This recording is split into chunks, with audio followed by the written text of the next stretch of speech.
ओम नमो भगवते वासुदेवाय नमः। हिंदू धर्म में एकादशी का विशेष धार्मिक और आध्यात्मिक महत्व माना गया है। हर महीने के कृष्ण और शुक्ल पक्ष में एक एक एकादशी पड़ती है और प्रत्येक एकादशी अपना अलग पुण्य फल और महत्व होता है। अश्विन मास के कृष्ण पक्ष की एकादशी को इंदिरा एकादशी कहा जाता है। पितृपक्ष के दौरान पड़ने के कारण इसे और भी अधिक शुभ माना जाता है। मान्यता है कि इस दिन भगवान विष्णु की विधि पूर्वक पूजा और व्रत करने से सभी प्रकार के पापों से मुक्ति मिलती है और मोक्ष की प्राप्ति होती है। आइए जानते हैं इंदिरा एकादशी की सही तिथि, शुभ मुहूर्त और उसका धार्मिक महत्व। हिंदू पंचांग के अनुसार अश्विन मास के कृष्ण पक्ष की एकादशी तिथि 16 सितंबर को रात 12:23 से आरंभ हो रही है, जो 17 सितंबर को रात 12:40 पर समाप्त होगी। ऐसे में उदया तिथि के हिसाब से इंदिरा एकादशी का व्रत 17 सितंबर 2025 को रखा जाएगा। तो आइए जानते हैं इसकी व्रत कथा। युधिष्ठिर बोले, हे भगवान, अब आप कृपा पूर्वक अश्विन मास की कृष्ण पक्ष की एकादशी की कथा को कहिए। इस एकादशी का नाम क्या है तथा इस एकादशी के व्रत को करने से कौन कौन से फल मिलते हैं, सो सब समझाकर कहिए। इस पर श्री कृष्ण भगवान बोले कि हे राजश्रेष्ठ, अश्विन मास की कृष्ण पक्ष की एकादशी का नाम इंदिरा है। इस एकादशी के व्रत को करने से समस्त पाप नष्ट हो जाते हैं तथा नरक में गए हुए पितरों का उद्धार हो जाता है। हे राजन, इस एकादशी की कथा के सुनने मात्र से ही वाजपेय यज्ञ का फल मिलता है। प्राचीन सतयुग में महिष्मती नाम की नगरी में इंद्रसेन नाम का प्रतापी राजा राज्य करता था। एक समय राजा अपनी राजसभा में सुखपूर्वक बैठा था। महर्षि नारद आकाश मार्ग से उतरकर वहां आए। महर्षि नारद बोले कि हे राजन, आपके राज्य में सब कुशल है। मैं आपकी धर्मपरायणता देखकर अत्यंत प्रसन्न हूँ। तब राजा बोला, हे महर्षि, आपकी कृपा से मेरे राज्य में सब कुशल पूर्वक है।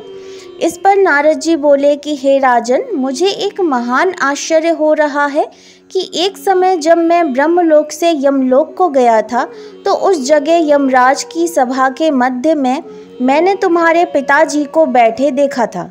तुम्हारे पिता महान ज्ञानी, दानी तथा धर्मात्मा थे।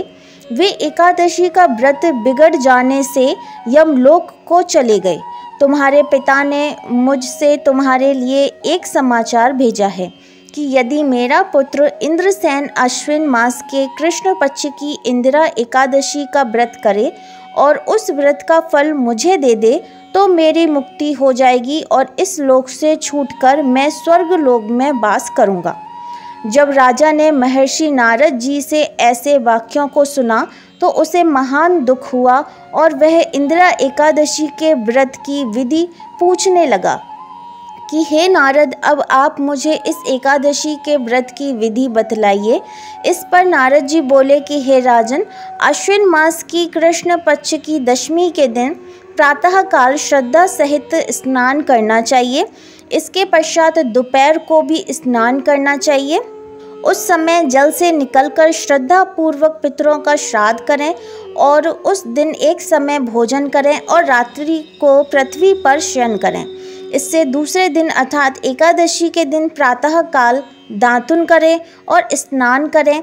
इसके पश्चात भक्ति पूर्वक व्रत को धारण करें और यह कहें कि मैं आज निराहार रहूँगा और समस्त भोगों को त्याग दूंगा। इसके पश्चात कल भोजन करूंगा। हे भगवान, आप मेरी रक्षा करने वाले हैं, आप मेरे व्रत को निभाइए।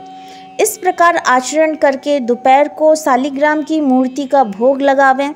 भोजन में से कुछ हिस्से को गौ को दें और विष्णु भगवान की धूप दीप आदि से पूजा करें और रात्रि को जागरण करें। इस उपरांत द्वादशी के दिन मौन होकर बंधु बांधवों सहित भोजन करें। हे राजन, यही इंदिरा एकादशी के व्रत की विधि है। हे राजन, यदि तुम आलस से रहित होकर इस एकादशी के व्रत को करोगे तो तुम्हारे पिताजी अवश्य ही स्वर्ग को जाएंगे। महर्षि नारद राजा को जब उपदेश देकर अंतर्ध्यान हो गए तो राजा ने इंदिरा एकादशी के आने पर उसका विधि पूर्वक व्रत किया। बंधु बांधव सहित इस व्रत के करने से आकाश से पुष्पों की वर्षा हुई और राजा का पिता यमलोक से गरुड़ पर चढ़कर स्वर्ग को गया। राजा इंद्रसेन भी एकादशी के व्रत के प्रभाव से इस लोक में सुख भोगकर अंत में स्वर्ग लोक को गया। भगवान श्री कृष्ण कहने लगे कि हे धर्मराज युधिष्ठिर, यह मैंने तुम्हारे सामने इंदिरा एकादशी का महात्म वर्णन किया। इस कथा के पढ़ने व सुनने मात्र से ही समस्त पाप नष्ट हो जाते हैं और अंत में मनुष्य स्वर्ग लोक में जाकर वास करता है। ओम नमो भगवते वासुदेवाय नमः।